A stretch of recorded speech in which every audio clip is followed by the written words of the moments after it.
സ്വാമിയേ ശരണമയ്യപ്പ. ഹരിഹരസുതനാനന്ദചിത്തനയ്യനയ്യപ്പ. സ്വാമിയേ ശരണമയ്യപ്പ. സ്വാമി ശരണം. ഞാൻ രാധാകൃഷ്ണമൂർത്തി.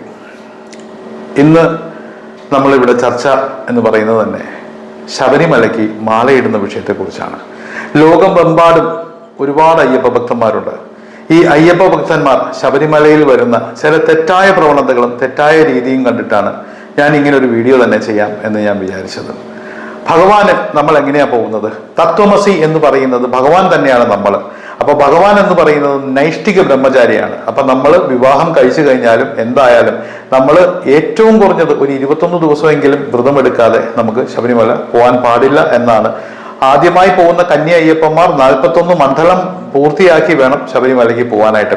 അപ്പൊ ശബരിമലയ്ക്ക് വ്രതമെടുത്ത് പോകുന്ന ഒരുപാട് പേര് കാണിക്കുന്ന ഒരു തെറ്റായ ഒരു പ്രവണത എന്ന് പറയുന്നത്, മലയ്ക്ക് മാലയിടുന്ന സമയത്ത് നമ്മൾ വെറും മുത്തുമാലയോ ഇല്ലെങ്കിൽ വേറെ എന്തെങ്കിലും കമ്പി കോർത്ത മാലയോ ഓരോ കടകളിൽ നിന്ന് കിട്ടുന്നത് വാങ്ങിച്ചങ്ങിടും.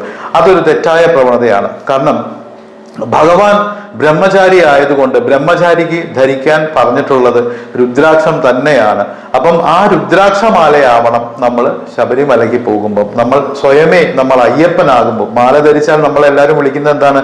അയ്യപ്പൻ എന്ന് വിളിക്കും. സ്ത്രീകളെ എന്താ വിളിക്കുന്നത്? മാളികപ്പുറം എന്ന് വിളിക്കും. അപ്പൊ ഇങ്ങനെ പോകുന്നവർ പ്രത്യേകം ശ്രദ്ധിക്കേണ്ട ഒരു കാര്യം എന്ന് പറയുന്നത്, രുദ്രാക്ഷമാലയിൽ വേണം അവര് അയ്യപ്പ സ്വാമിയാകാനും അവര് മാളികപ്പുറത്തമ്മയാകാനുമായിട്ട്. അപ്പൊ നമ്മൾ ഈ കടകളിൽ നിന്നും കിട്ടിയ ഈ വില കുറഞ്ഞ സാധനങ്ങൾ വാങ്ങിച്ച് നമ്മൾ അവിടെ ഉപയോഗിക്കരുത്. നമ്മൾ ഇതുപോലെ തന്നെ വളരെ ഭക്തിയോടുകൂടി നിർവൃതിയോടുകൂടി നമ്മൾ ഈ രുദ്രാക്ഷം ധരിച്ചു വേണം ഈ ഒരു ചടങ്ങ് പൂർത്തിയാക്കാനായിട്ട്. സ്വാമി ശരണം, സ്വാമി ശരണം.